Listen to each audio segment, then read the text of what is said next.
Student, આપણે last લેક્ચરની વાત કરતા ત્યારે અપશોષણ વિશેની એક વાત કરી હતી. ચેપ્ટર નંબર 5 અધિશોષણ પૃષ્ઠ રસાયણ વિજ્ઞાન જે છે એની અંદર બે અલગ અલગ ઘટનાઓ આપણે સમજ્યા.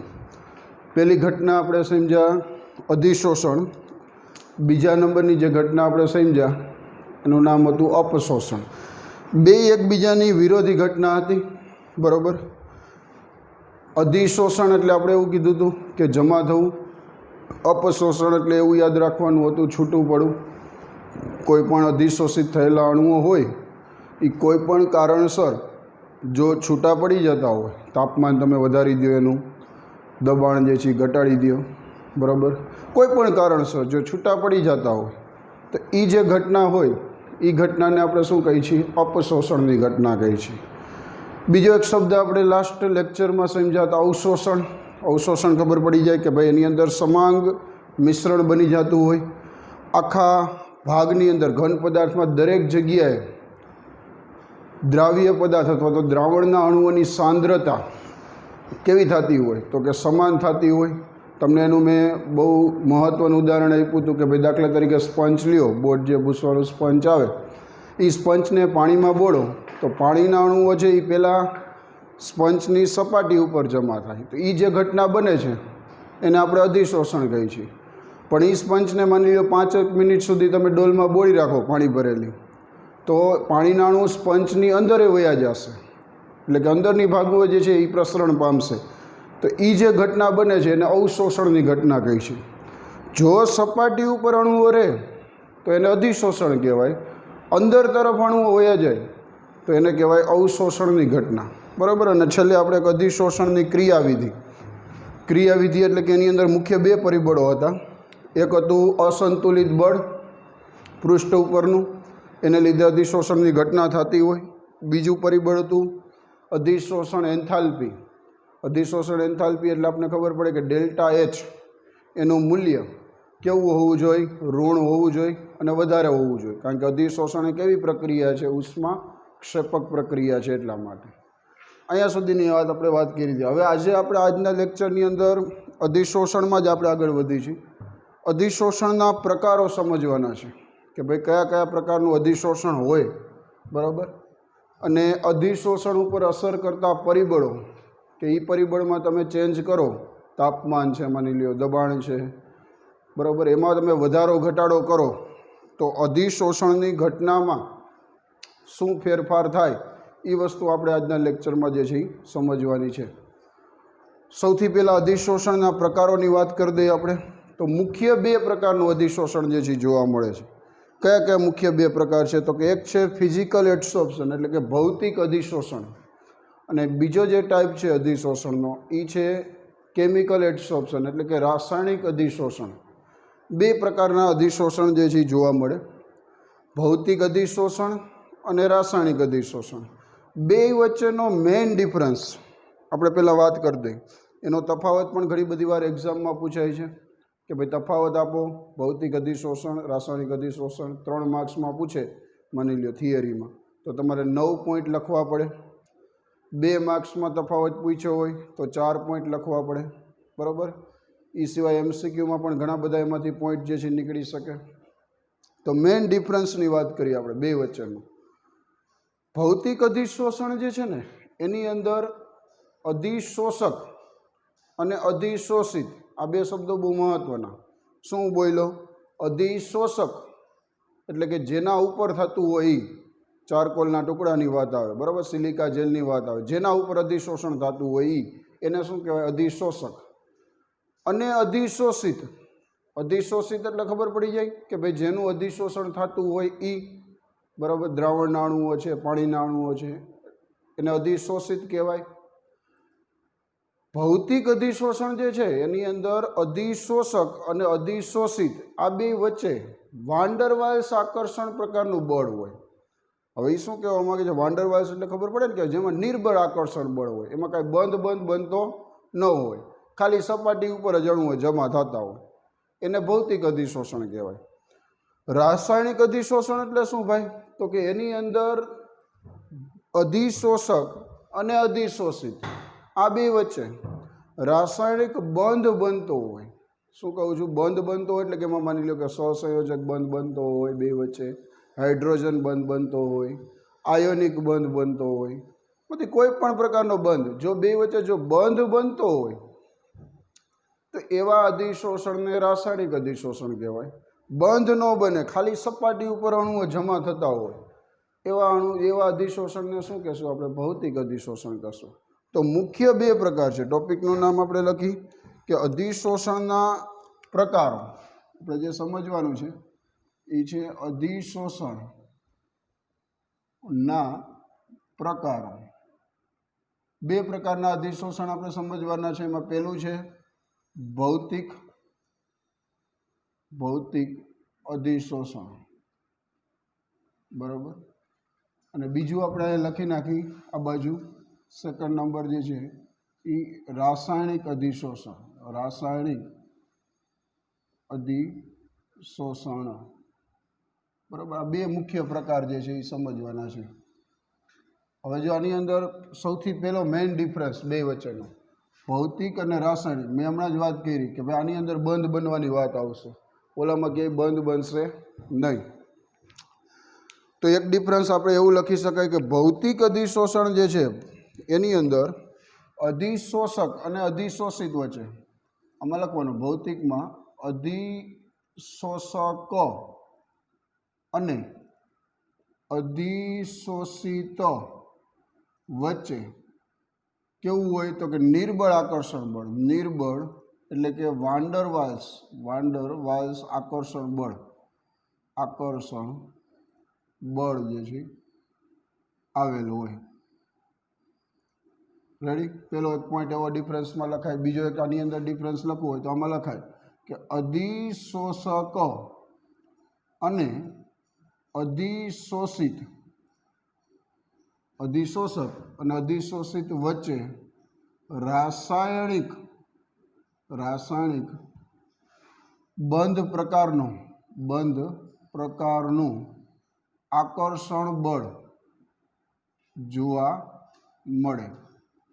ચાલો, આ વસ્તુ ખબર પડી કે બે વચ્ચેનો ડિફરન્સ જે છે એમાં સૌથી મેઇન ડિફરન્સ જે આપણે વાત કરી કે ઓલાની અંદર રાસાયણિકમાં શું છે, નામ ઉપરથી ખબર પડી જાય કે કેમિકલ એટલે એનો મતલબ એમાં રાસાયણિક બંધની રચના થતી હોય. બંધ જે છે હાઇડ્રોજન બંધ હોઈ શકે, આયોનિક બંધ હોઈ શકે, બરાબર. આની અંદર અલગ અલગ પ્રકારના તમે બંધ કરી શકો. હાઇડ્રોજન બંધ હોઈ શકે, આયનીય બંધ હોઈ શકે, અથવા તો એમ કહી શકો તમે સહસંયોજક બંધ હોઈ શકે. હજી આગળ વાત કરી ભૌતિક અધિશોષણ જે છે ને એમાં અધિશોષણ એન્થાલ્પી જે છે, આપણે આગલા લેક્ચરમાં જોયું તો અધિશોષણ એન્થાલ્પી એટલે કે છૂટી પડતી ઉષ્મા, એનું મૂલ્ય ખૂબ જ કેવું હોય? ઓછું હોય. ભૌતિક છે એટલે એમાં એનો મતલબ એવો થયો કે રાસાયણિક પ્રક્રિયા નથી થતી, જે ઉષ્મા છૂટી પડશે કેવી હશે? ઓછી હોય છે. કેટલી હોય છે તો કે 20 થી 40 કિલો જૂલ પ્રતિ મોલ. ભૌતિકની અંદર 20 થી ચાલુ કરી 40 કિલો જૂલ પ્રતિ મોલ, એ બેની વચ્ચે જે છે એનું મૂલ્ય જોવા મળે. રાસાયણિક અધિશોષણ જે હશે, રાસાયણિક અધિશોષણ એની અંદર અધિશોષણ ઉષ્મા જે છે, અધિશોષણ એન્થાલ્પી જે છે એનું મૂલ્ય કેવું હશે તો કે વધારે હશે, કારણ કે એમાં રાસાયણિક પ્રક્રિયા થાય છે.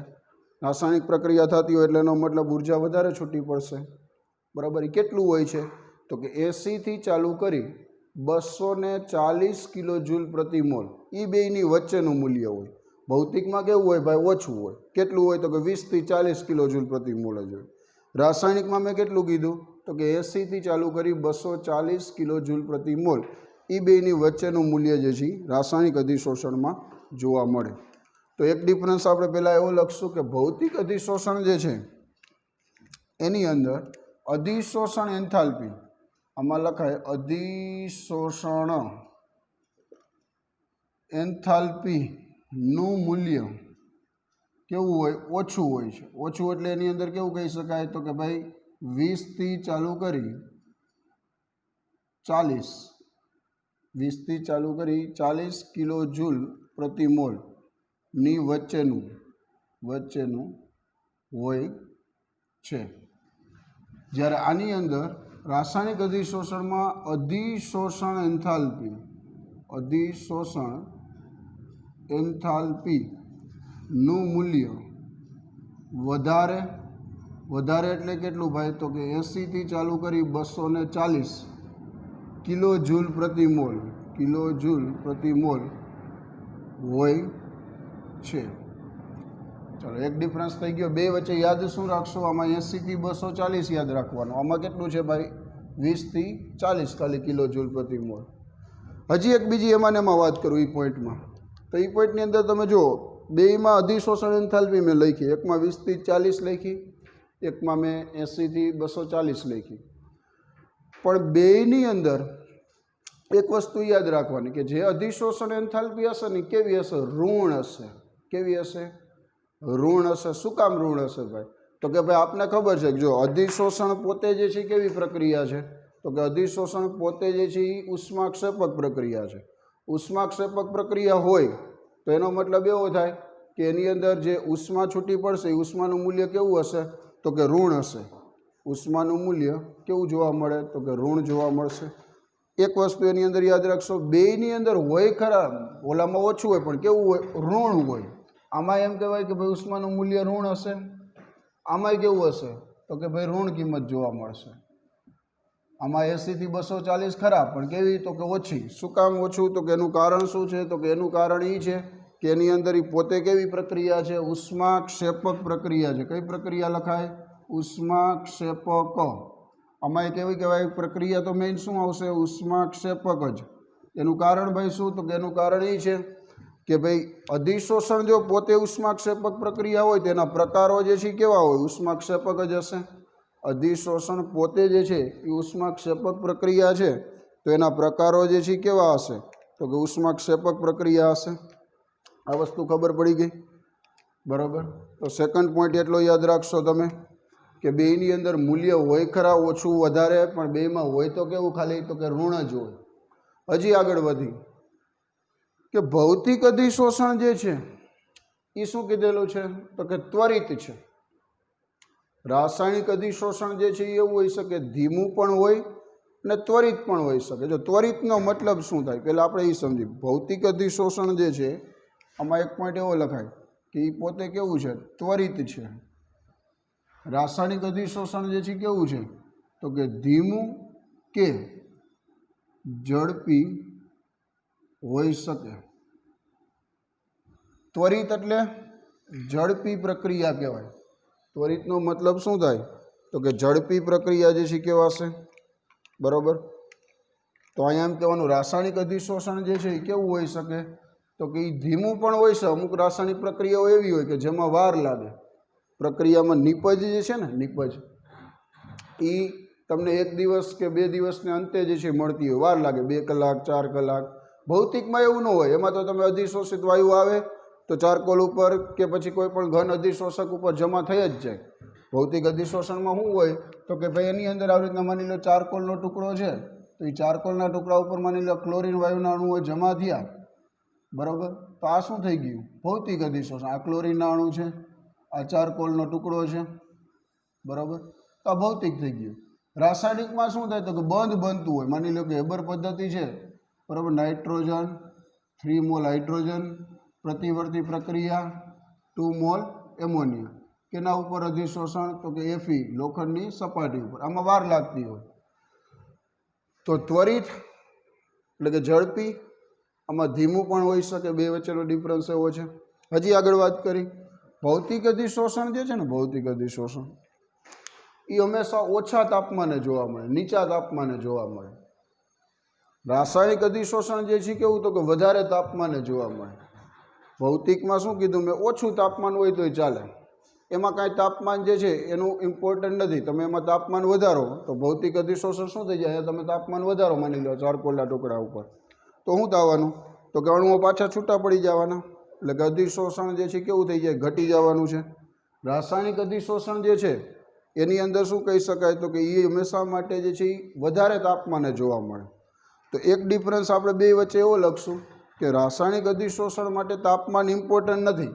ભૌતિક માટે તાપમાન જે છે ખૂબ મહત્ત્વનું બને કે ભૌતિક અધિશોષણ જે છે નીચા તાપમાને જોવા મળે. જ્યારે રાસાયણિક અધિશોષણ જે છે એ કેવું કહેવાનું? તો કે વધારે તાપમાને. અહીંયા શું લખાય? રાસાયણિક અધિશોષણ જે છે એ કેવા તાપમાને જોવા મળે? તો કે વધારે તાપમાને જોવા મળે. બરાબર. બે વચ્ચેનો ડિફરન્સ ખબર પડી ગઈ. શું કહેવા માગે છે? ભૌતિક અધિશોષણ જે છે નીચા તાપમાને, આની અંદર વધારે તાપમાને. જો આમાં કહેવાનું તાપમાનની અસર થાય. કેવી રીતના વધારે થાય? તો કે ટી વધારી દો, તાપમાન વધારી દો તો અધિશોષણ જે છે એ શું થઈ જાય? ઘટી જાય. બરાબર. ટી વધારો તો અધિશોષણ ઘટી જાય, ટી ઘટાડો તો અધિશોષણ વધે. તાપમાનની અસર જોવા મળે. આમાં તાપમાનની અસર જોવા મળશે નહીં. આમાં કહેવાનું કે તાપમાનની ટીની અસર જોવા ન મળે. ચોક્કસ તાપમાને જ રાસાયણિક પ્રક્રિયા થતી હોય એટલે તાપમાનની અસર જે છે જોવા મળશે નહીં. તો બે વચ્ચેનો ડિફરન્સ ખબર પડી ગઈ. ભૌતિકમાં શું છે? આનું ટી વધારી દો, તાપમાન વધારો તો અણુઓ શું થઈ જાય? પાછા છૂટા પડી જાય. છૂટા પડી જાય એટલે એનો મતલબ એવો થયો કે ભાઈ અધિશોષણ જે છે શું થઈ ગયું? ઘટી ગયું. આ વસ્તુ ખબર પડી તમને શું કહેવા માગે છે? તો બે વચ્ચેનો એક ડિફરન્સ ખબર પડી. ચલો હજી એના પછીનો એક ડિફરન્સની વાત કરી કે ભૌતિક અધિશોષણ જે છે, ભૌતિક, એની અંદર શું થાય? તો કે ભૌતિક અધિશોષણમાં એવું કહેવાનું કે એ હંમેશા માટે વિશિષ્ટ ગુણધર્મ ન ધરાવે. ભૌતિક અધિશોષણ જે છે એ વિશિષ્ટ નથી. અહીંયા એક પોઈન્ટ આવો લખ્યો હોય, ભૌતિક અધિશોષણ વિશિષ્ટ નથી. અહીંયા આવું લખીએ કે રાસાયણિક અધિશોષણ જે છે એ વિશિષ્ટ છે. આવો જે છે બે વચ્ચેનો પોઈન્ટ લખી શકાય. ભૌતિક અધિશોષણ જે છે એ વિશિષ્ટ નથી અને રાસાયણિક અધિશોષણ જે છે એ વિશિષ્ટ છે.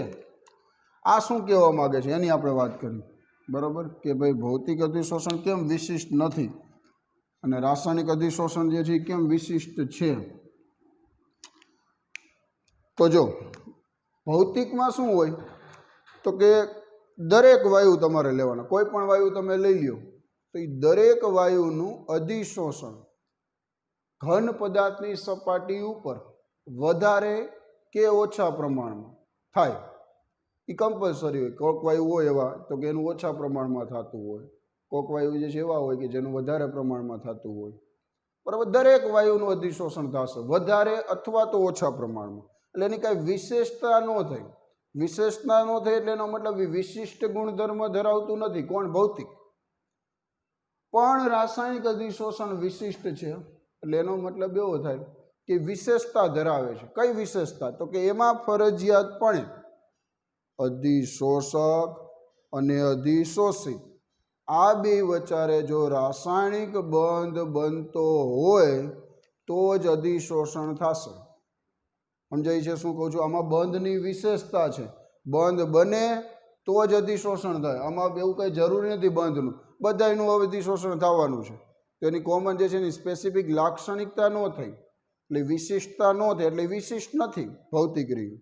રાસાયણિક અધિશોષણ વિશિષ્ટ છે એટલે એનો મતલબ એવો થાય કે એની પાસે વિશેષતા છે. આપણે એક પોઈન્ટ આની અંદર એવો લખશું કે વિશિષ્ટ નથીનો મતલબ શું થયો?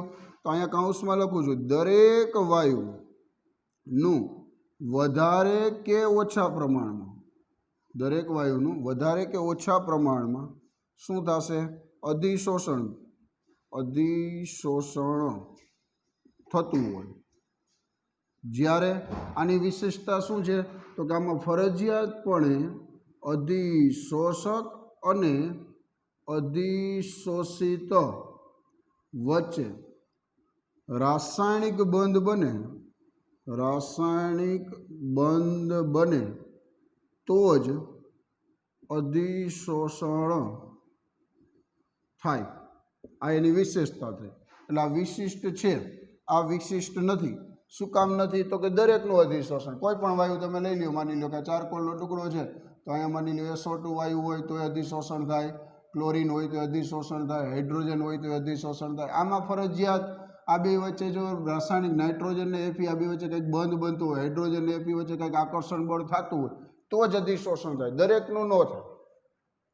સમજાય છે શું કહું છું? આની અંદર એમ કહેવાનું કે ભાઈ દરેક વાયુનું વધારે કે ઓછા પ્રમાણમાં અધિશોષણ થતું હોય એટલે વિશેષતા ન થાય. આની પાસે એમ કહેવાનું વિશેષતા છે, દરેકનું નહીં થાય. ચાલો હજી આગળ વાત કરી. નેક્સ્ટ એના પછીનો પોઈન્ટ એવો લખશું. દરેક વાયુ જે છે એની વાત કરી દીધી. વિશેષતા નથી, આની પાસે વિશેષતા છે. ભૌતિક અધિશોષણ જે છે, ભૌતિક અધિશોષણ એમાં શું કહે છે તો કે એની અંદર એવું કહે છે કે એ પોતે પરિવર્તનીય ગુણધર્મ ધરાવે છે. આ અપરિવર્તનીય ગુણધર્મ ધરાવે છે. ભૌતિક અધિશોષણ જે છે એક પોઈન્ટ આપણે એવો લખશું બે વચારે કે પરિવર્તનીય ગુણધર્મ ધરાવે. પરિવર્તનીય ગુણધર્મ ધરાવે. અને આ જે છે એમાં એક પોઈન્ટ એવો લખશું અપરિવર્તનીય ગુણધર્મ ધરાવે. ચલો, પરિવર્તનીયનો મતલબ શું થાય એની વાત કરીએ. પરિવર્તનીયનો મતલબ માની લો કે ભાઈ આ ચારકોલ છે, ચારકોલ ઉપર માની લો કે અહીંયા કોઈ પણ હાઇડ્રોજન કે પછી ક્લોરીનના અણુઓ જમા થયા છે. માની લો કે હાઇડ્રોજનના અણુ જમા થયા છે, ચારકોલ છે, બરાબર. હવે તમે આનો તાપમાન જે છે એ વધારી દો, ટી વધારી દો, તો અણુઓ શું થાય? પાછા છૂટા પડી જાય. એટલે એનો મતલબ મૂળ અધિશોષક પાછો મેળવી શકાય, બરાબર. પાછો હતો એવો નવો ચારકોલ મેળવી શકાય. અપરિવર્તનીય, એકવાર બંધ બની ગયો, મૂળ અધિશોષક પાછો બની શકતો તો મેળવી શકાતો નથી. આમાં કહેવાનું મૂળ અધિશોષક પાછો મેળવી શકાય છે. પરિવર્તનીયનો ગુણધર્મ એટલે ખબર પડી કે ઘન પદાર્થ હોય, બરાબર, વાયુ હોય, એ બે વચ્ચે ઘન અને વાયુ અધિશોષણ થયું હોય તો એનું તાપમાન વધારો તો વળી પાછો ઘન પદાર્થ મેળવી શકાય, બરાબર. અહીંયા એમ લખાય કે મૂળ અધિશોષક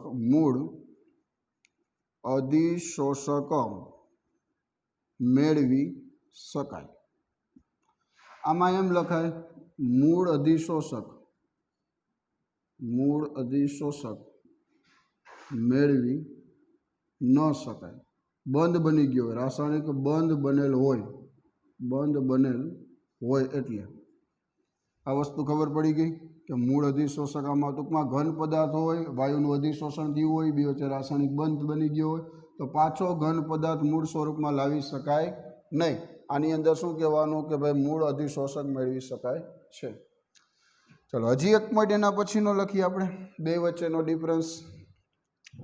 કે ભૌતિક અધિશોષણ તમે જે લેશો એની અંદર અધિશોષક ઉપર મલ્ટીમોલેક્યુલર એટલે કે બહુઆણવીય સ્તરોની રચના થાય. રાસાયણિક અધિશોષણમાં અધિશોષક પર યુનિમોલેક્યુલર એટલે કે એક આણવીય સ્તરની રચના થાય. એ શું કહેવા માગે છે એ વસ્તુને આપણે સમજી કે આની અંદર ભૌતિક અધિશોષણમાં અધિશોષક પર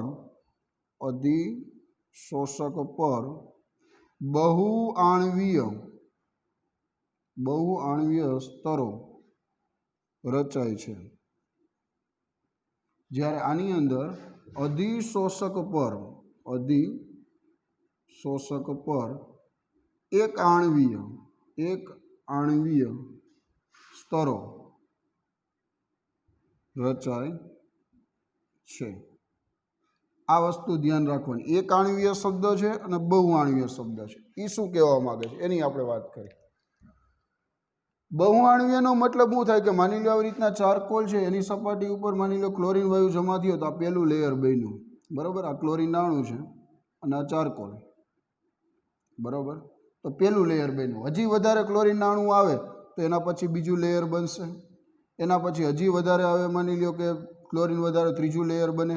અહીંયા માની લો ચારકોલ ઉપર ક્લોરીન જમા થયું, પહેલું લેયર, બીજું લેયર, બરાબર. વધારે, એક કરતાં વધારે સ્તરોની રચના થાય. આમાં શું કહેશું?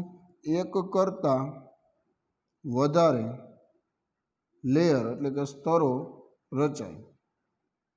આમાં એમ કહેવાનું એક જ સ્તર એટલે કે એક આણવીય, બે વચ્ચે રાસાયણિક બંધ બની ગયો નાઇટ્રોજન અને હાઇડ્રોજન વચ્ચે, તો એક જે છે એ એક આણવીય લેયર જ આવશે.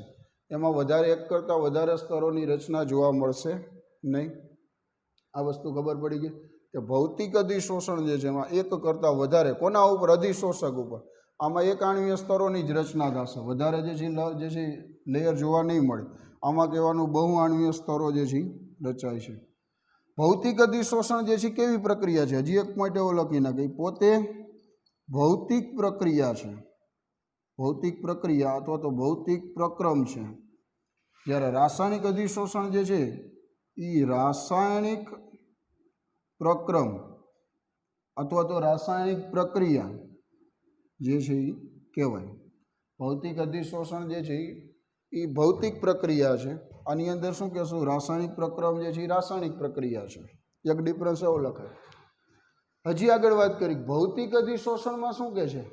ઓછી સક્રિયકરણ ઉર્જાની જરૂર પડે. એક પોઈન્ટ એવો છે બે વચ્ચે કે ભૌતિકની અંદર ઓછી સક્રિયકરણ ઉર્જાની જરૂર પડે, રાસાયણિકમાં વધારે સક્રિયકરણ ઉર્જાની જરૂર પડે. બે વચ્ચેનો એક ડિફરન્સ આવો છે. ભૌતિકની વાત કરી આપણે, અહીંયા લખી નાખીએ આપણે હજી ભૌતિક, બરાબર. એની અંદર શું કહે છે? ઓછી સક્રિયકરણ ઉર્જાની જરૂર પડે. રાસાયણિકમાં શું કહે છે? તો કે રાસાયણિક અધિશોષણ જે છે એની અંદર અહીંયા લખી રાસાયણિક અધિશોષણ, બરાબર. એની અંદર એમ કહેવાનું કે વધારે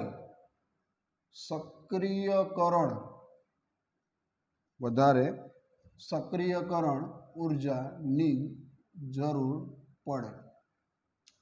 ચાલો, આ વસ્તુ શું કહેવા માંગે છે એની વાત કરીએ. સક્રિયકરણ ઉર્જાના માટે સંજ્ઞા છે EA, બરાબર. આના માટે EA એટલે કે એક્ટિવેશન એનર્જી બોલાય, EA.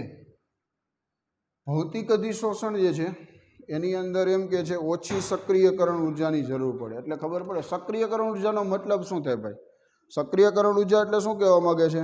તો કે જો રાસાયણિક પ્રક્રિયા થવા માટે જરૂરી જે ન્યૂનતમ ઉર્જા હોય, જે ઓછામાં ઓછી ઉર્જા હોય, એ ઉર્જાને શું બોલાય? એની સક્રિયકરણ ઉર્જા કહેવાય, એક્ટિવેશન એનર્જી કહેવાય. ભૌતિકમાં જરૂર નહીં પડે ને, કારણ કે ચારકોલ ઉપર જમા થાય છે ક્લોરીન, તો એમાં કાંઈ ઉર્જાની જરૂર નહીં પડે. સમજાય છે? પ્રક્રિયા થવા માટે ડાયરેક્ટ પ્રક્રિયા થઈ જશે. એમાં કંઈક રાસાયણિક પ્રક્રિયા થવા માટે ન્યૂનતમ ઉર્જા જે છે એની જરૂર નહીં પડે. જ્યારે રાસાયણિકમાં પ્રક્રિયા થવા માટે મિનિમમ ઉર્જાની જરૂર પડે, એટલે કે એમાં વધારે હોય રાસાયણિકમાં. ભૌતિકમાં કેવી હોય? ઓછી હોય.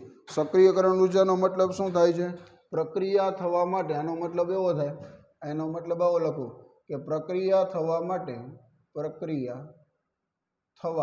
માટે જરૂરી ન્યૂનતમ ઉર્જાને શું કહેવાય? સક્રિયકરણ ઉર્જા EA કહેવાય, બરાબર. આમાં કેવી હોય? વધારે હોય, બરાબર. આની અંદર વધારે હોય, આમાં કેવી હોય ભાઈ? ઓછી હોય.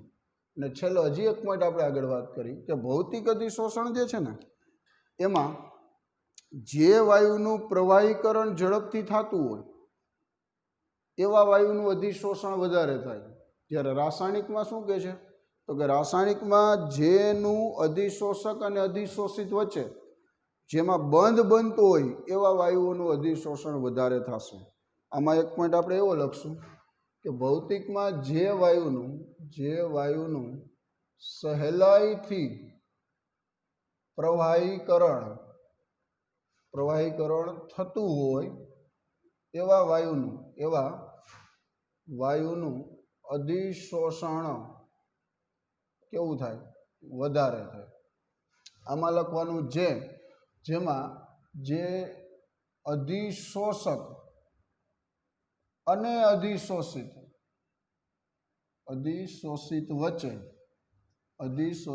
વચ્ચે રાસાયણિક બંધની રચના થતી હોય, બંધ બનતો હોય એવા વાયુનું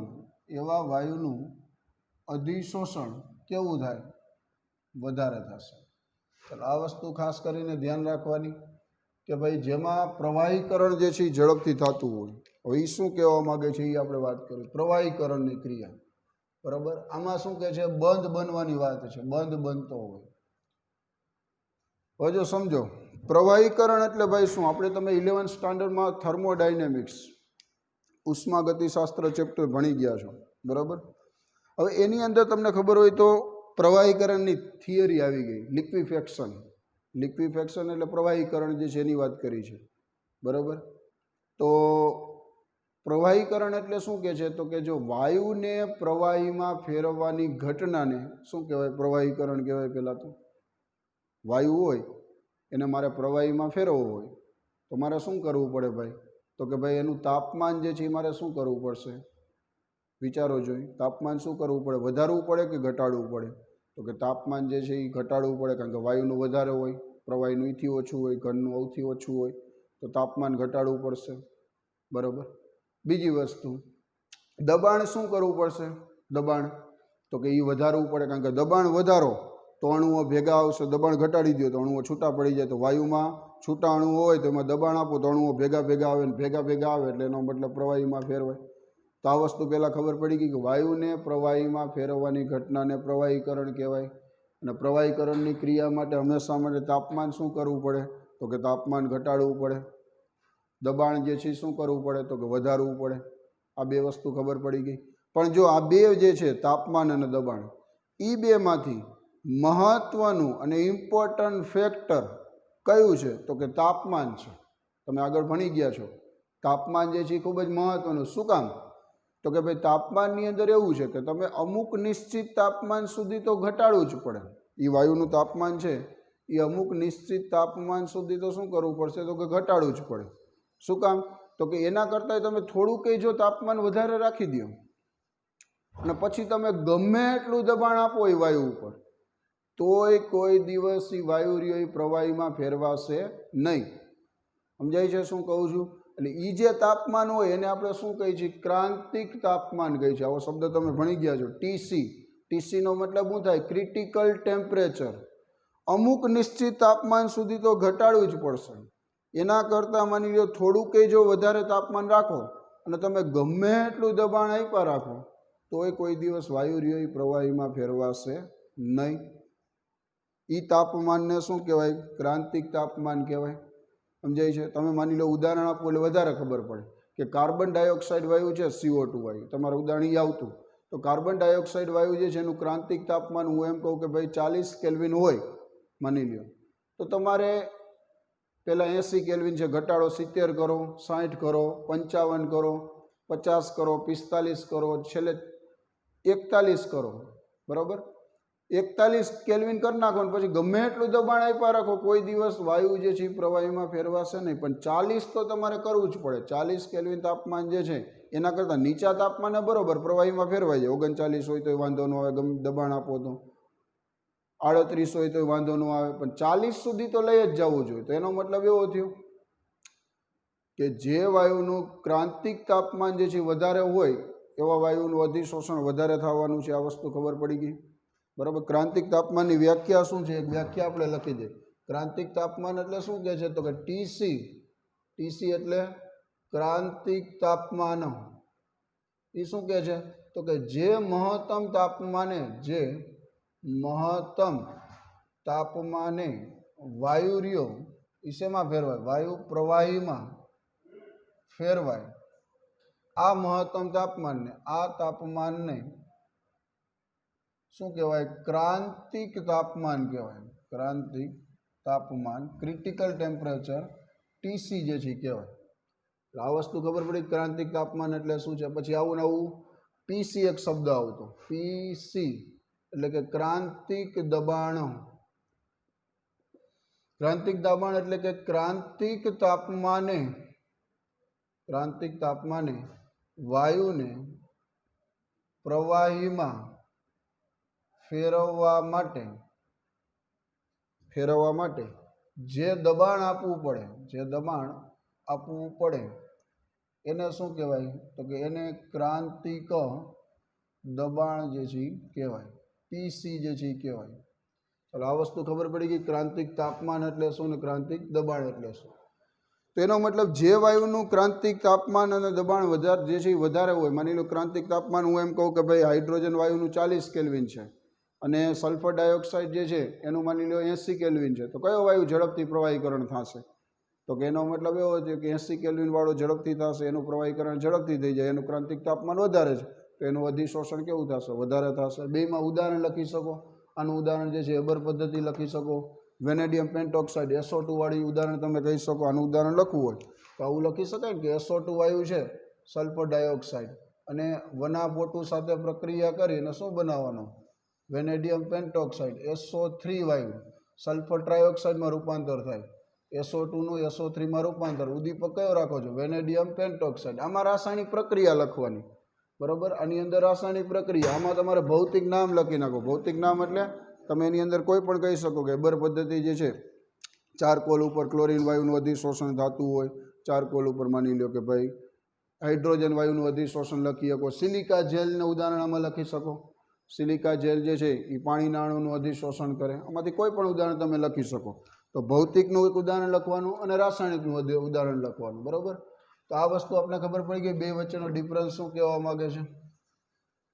હવે નેક્સ્ટના પછી એના ઉપર અસર કરતા પરિબળો, એની બધી લાક્ષણિકતાઓ. ભૌતિક અધિશોષણ જે છે એમાંથી એક જે છે અધિશોષિતનો સ્વભાવ. ભૌતિક માટે વાત કરી, ભૌતિક અધિશોષણ માટે અધિશોષિતનો સ્વભાવ, આવો એક પરિબળ છે. અધિશોષિતનો સ્વભાવ એમાં શું કહેવા માગે છે? તો કે એની અંદર એવું કહે છે, ભૌતિકની અંદર શું કીધું? તો કે જે વાયુનું ક્રાંતિક તાપમાન વધારે હોય, હમણાં જ આપણે વાત કરી કે ક્રાંતિક તાપમાન જેનું વધારે હશે એનું શું થશે? ઇઝીલી, એટલે કે ઝડપથી પ્રવાહીકરણ થઈ જશે. અને ઝડપથી પ્રવાહીકરણ થાય એટલે એનો મતલબ એવો થશે કે એનું અધિશોષણ જે છે વધારે થશે. તમને આમાંથી ક્વેશ્ચન પૂછી શકે કે ભાઈ દાખલા તરીકે 3 વાયુ આપેલા હોય, એક હાઇડ્રોજન વાયુ આપેલો છે, ક્લોરીન વાયુ આપેલો છે, અને એક માની લો કે સલ્ફર ડાયોક્સાઇડ વાયુ આપેલો છે. તમને ત્રણેયના ક્રાંતિક તાપમાન આપી દીધા હોય કે હાઇડ્રોજનનું માની લો 40 કેલ્વિન છે, ક્લોરીનનું માની લો 60 કેલ્વિન છે, અને સલ્ફર ડાયોક્સાઇડનું 80 કેલ્વિન છે. તમને પ્રશ્ન એમ પૂછ્યો હોય કે અમે નીચેનામાંથી કયા વાયુનું અધિશોષણ વધારે થશે, તો આન્સર શું લખવાનો થાય? તો કે ભાઈ સલ્ફર ડાયોક્સાઇડ. શું કામ? કારણ કે એનું ક્રાંતિક તાપમાન વધારે છે. જેનું ક્રાંતિક તાપમાન વધારે હશે એનું અધિશોષણ વધારે થશે, કારણ કે એનું પ્રવાહીકરણ ઝડપથી થઈ જવાનું છે. તો અધિશોષિતના સ્વભાવમાં એક પોઈન્ટ એવો લખશો કે ભાઈ એની અંદર વિશેષતા નથી, પણ જેનું પ્રવાહીકરણ અને જેનું ક્રાંતિક તાપમાન વધારે હશે એનું અધિશોષણ કેવું થવાનું? હંમેશા માટે વધારે થવાનું. અમુક વાયુ એવા છે કે જેના ક્રાંતિક તાપમાન ખૂબ જ વધારે છે. એમોનિયા છે, માની લો કાર્બન ડાયોક્સાઇડ છે, HCl છે, આ બધા વાયુઓનું ક્રાંતિક તાપમાન વધારે છે, પરિણામે એનું અધિશોષણ વધારે થવાનું. અમુક વાયુ એવા છે કે જેનું અધિશોષણ જે છે ઓછા પ્રમાણમાં થાય, કારણ કે એનું પ્રવાહીકરણ ઝડપથી થતું નથી, બરાબર. હાઇડ્રોજન વાયુ છે, ઓક્સિજન છે, નાઇટ્રોજન છે, આવા બધા વાયુઓનું અધિશોષણ ઓછા પ્રમાણમાં થાય. કારણ શું? તો કારણ કે એનું અધિશોષણ ઓછું શું કામ થાય? કારણ કે એનું પ્રવાહીકરણ ઝડપથી થતું નથી. તો આપણે આની અંદર એક પોઈન્ટ એવો લખશું કે જે વાયુઓ, અમુક વાયુઓ જે છે, અમુક વાયુઓ કે જેનું ક્રાંતિક તાપમાન કેવું હોય? વધારે હોય. ઉદાહરણ લખવા હોય તો એમોનિયા, HCl, કાર્બન ડાયોક્સાઇડ, આ બધા વાયુઓ જે છે એનું ક્રાંતિક તાપમાન વધારે છે. TC કેવું છે? વધારે છે. પરિણામે એનું શું થશે? ઝડપથી પ્રવાહીકરણ થાય. અને ઝડપથી પ્રવાહીકરણ થાય એટલે એનો મતલબ એવા વાયુનું અધિશોષણ કેવું થાય? વધારે થાય. ચાલો, આ વસ્તુ ખબર પડી ગઈ. અમુક વાયુઓ એવા છે, અમુક વાયુઓ કે જેનું ક્રાંતિક તાપમાન કેવું છે? ઓછું છે, બરાબર. TC કેવું હોય? ઓછું હોય. એના ઉદાહરણ લખવા હોય તો હાઇડ્રોજન છે, ઓક્સિજન છે, નાઇટ્રોજન છે, આવા બધા વાયુઓનું ક્રાંતિક તાપમાન ઓછું છે, એટલે એનો મતલબ એનું પ્રવાહીકરણ ઝડપથી ન થાય. પરિણામે એનું અધિશોષણ કેવું થવાનું? ઓછું થવાનું. ચાલો, આ વસ્તુ ખબર પડી ગઈ. ક્રાંતિક તાપમાનના આધારે તમે સમજાવી શકો, બરાબર. ઉદાહરણમાં તમને MCQમાં કેવી રીતના પૂછે? તો MCQ માટે મેં તમને કીધું કે ભાઈ હાઇડ્રોજન વાયુ છે, તમને ટેક્સ્ટ બુકમાં ઉદાહરણ આપ્યું છે સલ્ફર ડાયોક્સાઇડ. સલ્ફર ડાયોક્સાઇડ જે છે એ વાયુનું ક્રાંતિક તાપમાન આપી દીધું હોય, તેનું ક્રાંતિક તાપમાન 360 કેલ્વિન છે. અને એક બીજું ઉદાહરણ ટેક્સ્ટ બુકમાં આપ્યું છે હાઇડ્રોજન વાયુ માટે, બરાબર. હાઇડ્રોજન વાયુ માટે માની લો 40 કેલ્વિન છે. અને હજી એક ઉદાહરણ લખવું હોય તો મિથેન ગેસ CH4, એના માટે 190 કેલ્વિન છે.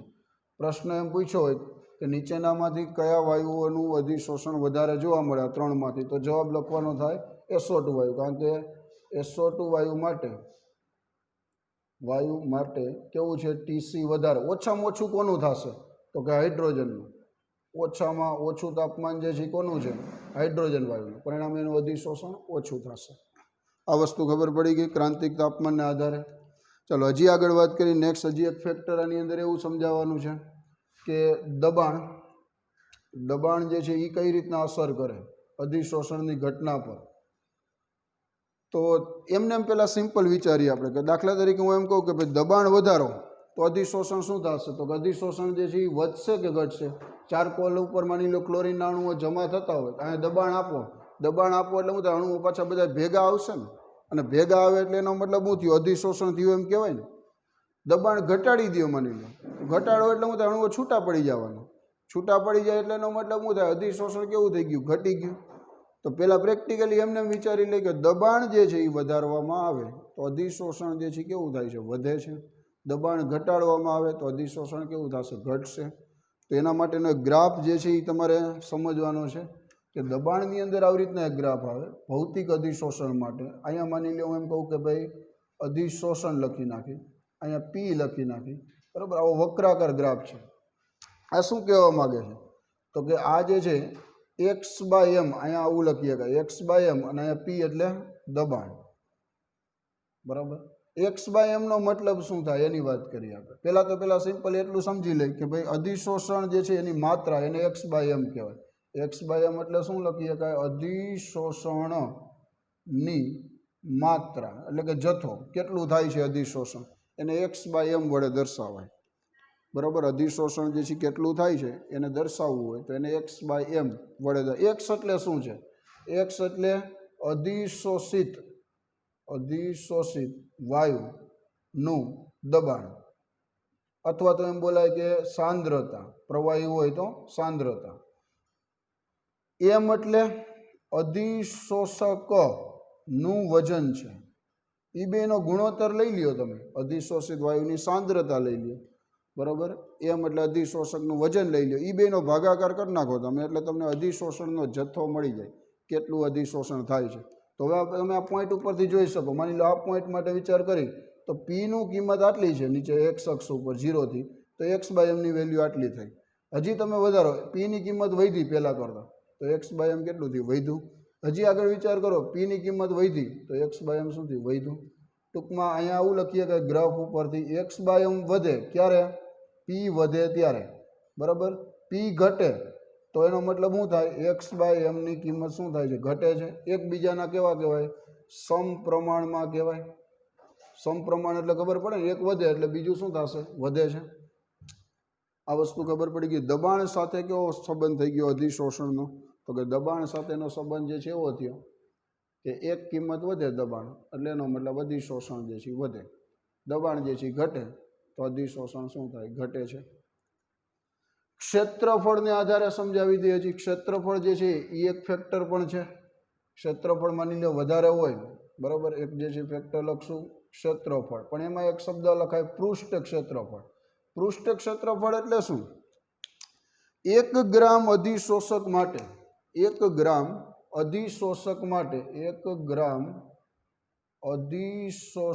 માટે જરૂરી વિસ્તાર એને શું બોલાય? એનું પૃષ્ઠ ક્ષેત્રફળ કહેવાય. પૃષ્ઠ ક્ષેત્રફળ.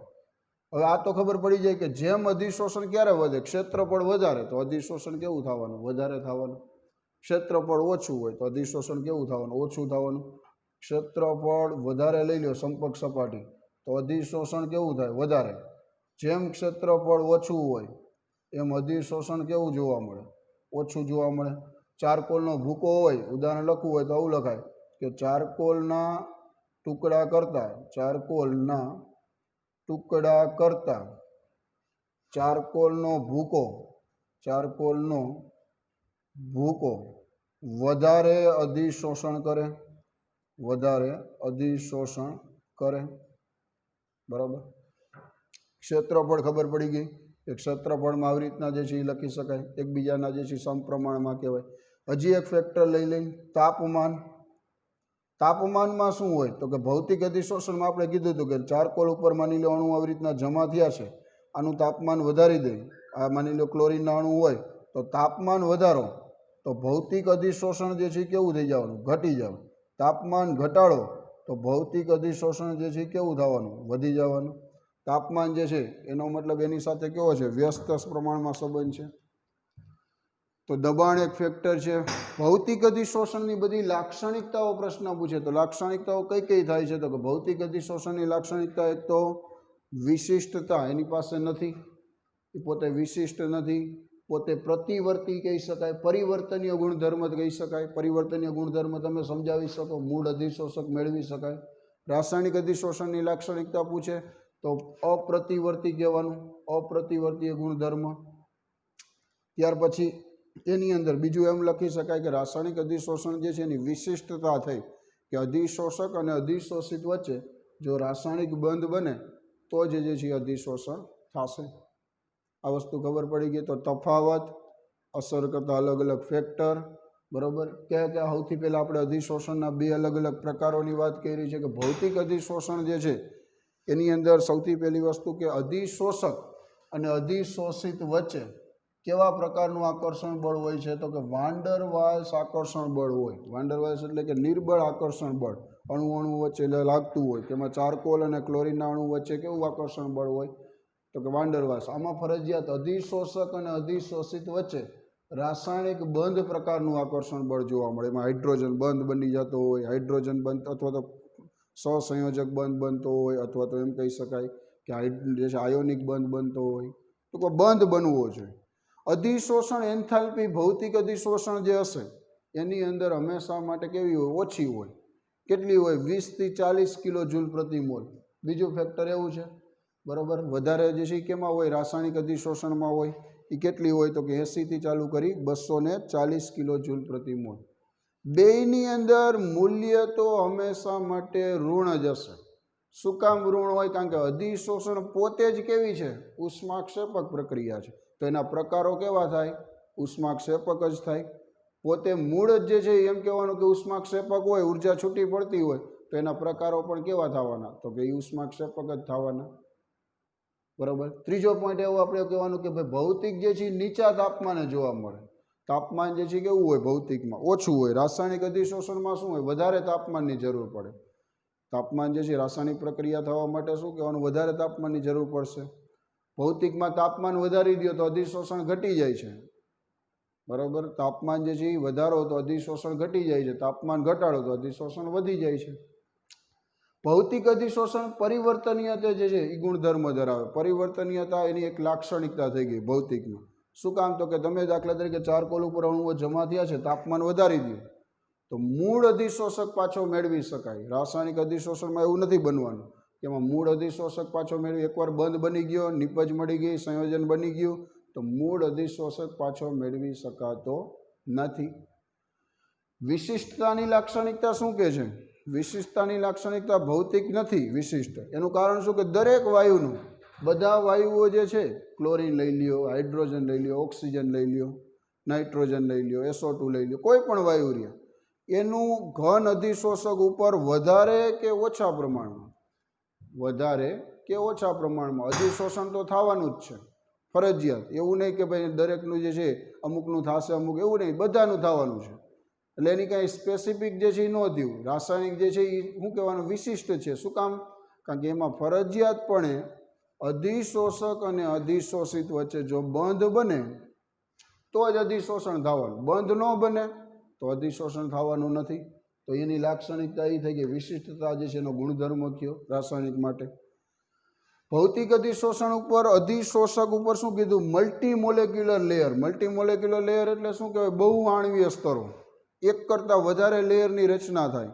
તમે એમ કહો કે માની લો ક્લોરીન અણુ જમા થાય, પહેલું લેયર બને ચારકોલ ઉપર, હજી વધારે ક્લોરીન આવે, બીજું લેયર બને, વધારે ક્લોરીન આવે, ત્રીજું લેયર બને, એક કરતાં વધારે લેયરની રચના થાય, બરાબર. મલ્ટીમોલેક્યુલર લેયર ટૂંકમાં અધિશોષક ઉપર જમા થશે. જ્યારે રાસાયણિક અધિશોષણમાં શું આવે? યુનિમોલેક્યુલર એટલે કે એક આણ્વીય સ્તરો જ રચાય. એક આણ્વીય સ્તરો એટલે એક જ લેયર જે છે એ બનતું હોય, એમાં બંધ બની જાય એટલે એનો કરતો એક કરતાં વધારે સ્તર જે છે એની રચના થશે નહીં. ભૌતિક અધિશોષણમાં એક પોઈન્ટ એવો હતો આપણે કે ભાઈ એક્ટિવેશન એનર્જી, સક્રિયકરણ ઉર્જા કેવી જરૂર પડે? ઓછી પડવું પડે. શું કામ ઓછી? કારણ કે એમાં ક્યાંય ઉર્જાની, ભૌતિક છે એમાં તો સિમ્પલ વાન્ડર વાલ્સ આકર્ષણ બળ છે, એટલે એમાં ક્યાંય ઉર્જા આપવી પડશે નહીં. સક્રિયકરણ ઉર્જાનો મતલબ શું કીધો મેં ભાઈ? તો કે પ્રક્રિયા થવા માટે જરૂરી ન્યૂનતમ ઉર્જા, એને કહેવાય એની સક્રિયકરણ ઉર્જા, બરાબર. રાસાયણિકમાં વધારે જરૂર પડશે.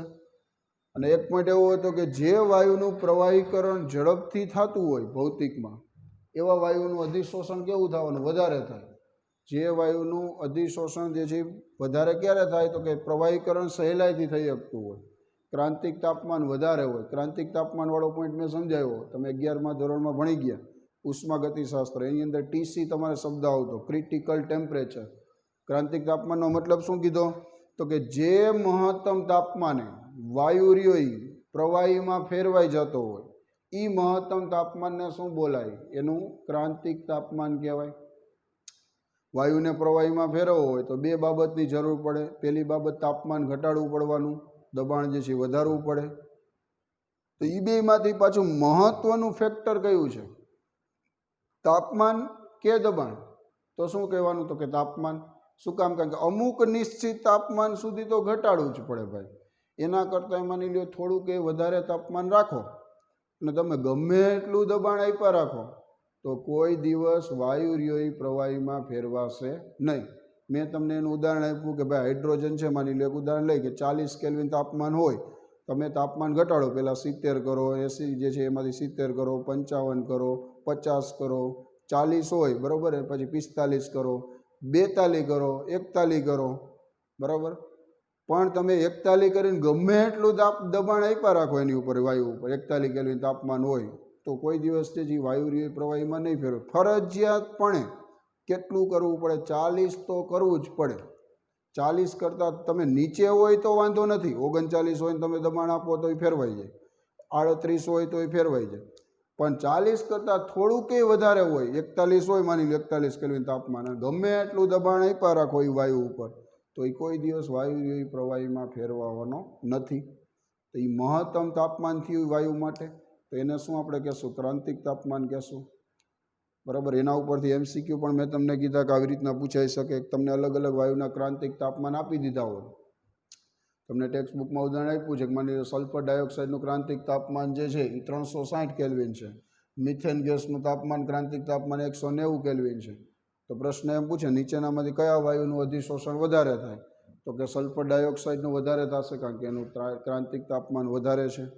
ક્રાંતિક તાપમાન વધારે હોય એટલે એનો મતલબ એ સહેલાઈથી પ્રવાહીમાં ફેરવાઈ જવાનું, સહેલાઈથી પ્રવાહીમાં ફેરવાઈ જાય એટલે એનો મતલબ અધિશોષણ વધારે થાય બરાબર. વાયુ કરતાં પ્રવાહીનું અધિશોષણ હંમેશા માટે કેવું જોવા મળે? વધારે જોવા મળે. ઉદાહરણ તો તમે બેયમાં લખી શકો, આમાં તમે કેમિકલ કોઈ પણ રિએક્શન લખી શકો, ઓલાની અંદર જે છે એ કોઈ પણ ઉદાહરણ સિલિકા જેલ ઉપર પાણીના અણુનું અધિશોષણ કહી શકો, ચારકોલની સપાટી ઉપર હાઇડ્રોજન વાયુનું અધિશોષણ કહી શકો. અલગ અલગ ફેક્ટરની વાત કરી મેં કે ભાઈ દાખલા તરીકે અમુક વાયુ એવા છે, એના ઉદાહરણ ખાસ યાદ રાખજો. આ ઉદાહરણ તમારે બહુ MCQમાં પૂછે છે કે નાઇટ્રોજન જે છે અને હાઇડ્રોજન ને ઓક્સિજન, આ 3 વાયુનું ક્રાંતિક તાપમાન ઓછું છે. આ 3 વાયુ એમોનિયા, HCl અને કાર્બન ડાયોક્સાઇડ એવા એ વાયુઓ જે છે એનું ક્રાંતિક તાપમાન વધારે છે. પરિણામે એ બધા વાયુઓનું અધિશોષણ વધારે થવાનું. કયા વાયુનું અધિશોષણ ઓછું થાય? તો કે હાઇડ્રોજન છે, ઓક્સિજન છે, નાઇટ્રોજન છે, આ બધા વાયુનું અધિશોષણ ઓછા પ્રમાણમાં થાય, કારણ કે એનું ક્રાંતિક તાપમાન કેવું છે? ઓછું છે.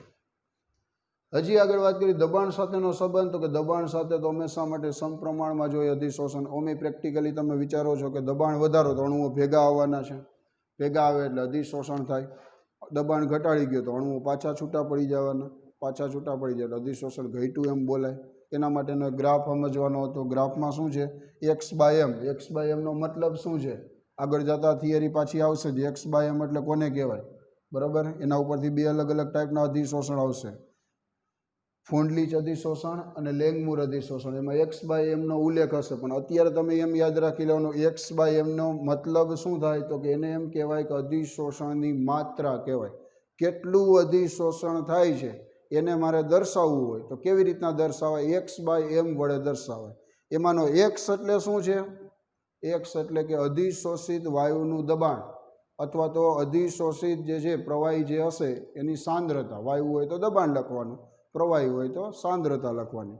એમ એટલે ભાઈ, તો કે એમ એટલે અધિશોષકનું વજન બોલાય. એમ આમાં શું છે? અધિશોષકનું વજન છે. એ બેનો ગુણોત્તર તમે લઈ લ્યો તો એનો મતલબ શું થાય? અધિશોષણ જે છે એની માત્રા જે છે એ મળશે. એને તમે દબાણ સાથે સંબંધ દર્શાવો તો દબાણ શું કહેવાનું? દબાણ વધે તો અધિશોષણ વધવાનું જ છે. તમે જેમ બહારથી દબાણ આપો તો અણુઓ ભેગા આવવાના છે. અને ગ્રાફમાં પણ જોઈ શકાય, એક પોઈન્ટ માટે P આટલું હતું તો x/m આટલું હતું. P વધ્યું પહેલાં કરતાં, P વધ્યું ને પહેલાં કરતાં જે છે શું થયું? વધ્યું. તો એનો મતલબ x/m એ શું થયું? વધ્યું. હજી P વધારે તો x/mની કિંમત શું થાય છે? વધારે થાય છે. ક્ષેત્રફળ તો આવડે જ, પણ એમાં એક વસ્તુ યાદ રાખશો, પૃષ્ઠ ક્ષેત્રફળ કોને કહેવાય? 1 ગ્રામ અધિશોષક માટે જરૂરી વિસ્તાર, 1 ગ્રામ તમે અધિશોષક લઈ લ્યો ચારકોલ, એના માટે જે જરૂરી વિસ્તાર હોય એને શું બોલાય? પૃષ્ઠ ક્ષેત્રફળ કહેવાય. જેમ ક્ષેત્રફળ વધારે એમ અધિશોષણ વધારે, જેમ ક્ષેત્રફળ ઓછું એમ અધિશોષણ ઓછું. તાપમાન તમે સમજાઈ જાય, તાપમાન શું કહેવામાં? ટી વધારો તો અણુઓ છૂટા પડી જવાના, છૂટા પડી જાય તો અધિશોષણ કેવું થઈ જાય? ઘટી જાય. તાપમાન સાથે વ્યસ્ત પ્રમાણમાં સંબંધ કહેવાય. તો આજના લેક્ચરની અંદર આપણે અધિશોષણના પ્રકારોની વાત કરી, 2 અલગ અલગ પ્રકારો, ભૌતિક અને રાસાયણિક. ત્યાર પછી એના ઉપર અસર કરતા અલગ અલગ એની લાક્ષણિકતાઓ જોઈ, પરિબળોની વાત કરી. હવે જે આપણે નેક્સ્ટ લેક્ચરની અંદર વાત કરશું એ અધિશોષણના પ્રકારો, 2 અલગ અલગ ટાઈપના અધિશોષણના પ્રકાર ભણવાના છે. પુંડલીચ અધિશોષણ એક ભણવાનું છે અને લેંગમૂર અધિશોષણ. 2 થિયરી આઈએમપી છે. બોર્ડની એક્ઝામમાં 2માંથી 1 થિયરી કમ્પલસરી ફરજિયાત કોઈ પણ તમે પેપર લ્યો તો એ પેપરની અંદર કાં પુંડલીચ અધિશોષણ સમજાવો એમ પૂછ્યું હોય, કાં લેંગમૂર અધિશોષણ સમજાવો એમ પૂછ્યું. તો 2 અધિશોષણવાળો જે ટોપિક છે, પહેલો ભાગ ચેપ્ટરનો, 3 ભાગમાં આપણે કીધું હતું કે ચેપ્ટર જે છે ડિવાઈડ કરેલું છે. એમાં પહેલા ભાગમાંથી 2 થિયરી ખૂબ જ ઇમ્પોર્ટન્ટ, એટલે એના વિશેની નેક્સ્ટ લેક્ચરમાં આપણે વાત કરીશું. ભૌતિક જે છે એના 2 પ્રકારો, પુંડલીચ અને લેંગમૂર અધિશોષણ. ઓકે, ચલો આટલું તૈયારી કરી નાખજો. Okay, bye bye.